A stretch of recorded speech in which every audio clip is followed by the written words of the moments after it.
अस्सलाम वालेकुम dear friends. आज बात करेंगे सर की खुश्की के बारे में, जिसे डेंड्रफ या सिबोरिया कहा जाता है। सर की खुश्की जो है वो अमूमन सर्दियों में ज़्यादा होती है, लेकिन जिन लोगों की स्किन एक्स्ट्रा जो है वो ड्राई होती है उनको गर्मियों में भी ये मसला होता है। तो इसमें क्या होता है कि आपकी जो स्कैल्प की स्किन है उसके ऊपर पतले पतले से बारीक से या जो है मोटे फ्लेक्स यानी कि खरंड से बनते हैं, छिलके नुमा होते हैं ये सफ़ेद कलर के, और वो आपके शोल्डर्स पे गिर रहे होते हैं। और फिर उसके अलावा जो है वो आपके जो है वो कपड़ों को ख़राब करते हैं। फिर खारिश शुरू हो जाती है, उसमें बाज़ औक़ात रेडनेस होती है और हर वक्त सर जो है वो एक खुजाने वाली कैफियत सी रहती है। तो सर्दियों में ये मसला कॉमन होता है, गर्मियों में भी हो जाता है, लेकिन इसका जो है वो इलाज के बारे में बात करें तो इसको हम बहुत सारे तरीक़ों से ट्रीट करते हैं। कुछ अगर इन्फ्लेमेशन का एलिमेंट है तो उसके साथ हम कुछ ऐसे स्टेरॉइड्स लोशन मिक्स किए कराते हैं जिसकी वजह से जो है वो फ्लेकिंग जो है वो कम हो जाती है।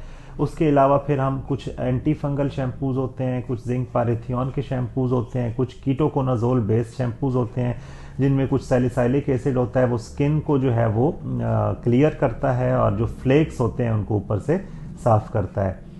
तो इसको हम जो है वो किसी ऑयल में मिक्स करके या किसी एंटी फंगल लोशन में मिक्स करके सर के ऊपर लगाते हैं, और ये मसला जो है वो रिमिटिंग रिलैप्सिंग यानी कि आता जाता रहता है। ठीक हो के दोबारा जो है वो ऐसा जो है वो दोबारा बन जाते हैं फ्लेक्स, दोबारा खारिश शुरू हो जाती है और दोबारा जो है वो सर के ऊपर जो है वो इस किस्म के फ्लेक्स बनना स्टार्ट हो जाते हैं। तो इसको ट्रीट करके हम जो है वो इसका रूट कॉज जो है वो एलिमिनेट करने की कोशिश करते हैं।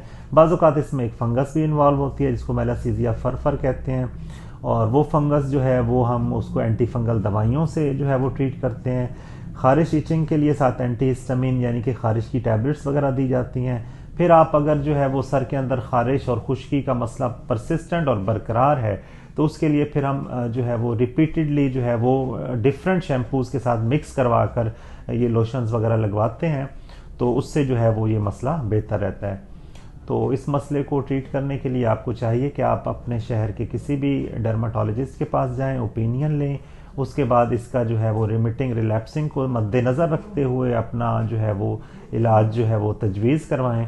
और अगर आपको ऐसी कैफियत हो तो फिर आप इंटरमिटेंटली जो है वो ऑन एंड ऑफ जो है वो ये वाले लोशन जो आपको मैंने स्टेरॉइड के लोशंस बताए हैं, ये किसी ऑयल में या किसी एंटी फंगल लोशन में मिक्स करके ऑन एंड ऑफ लगाते रहें।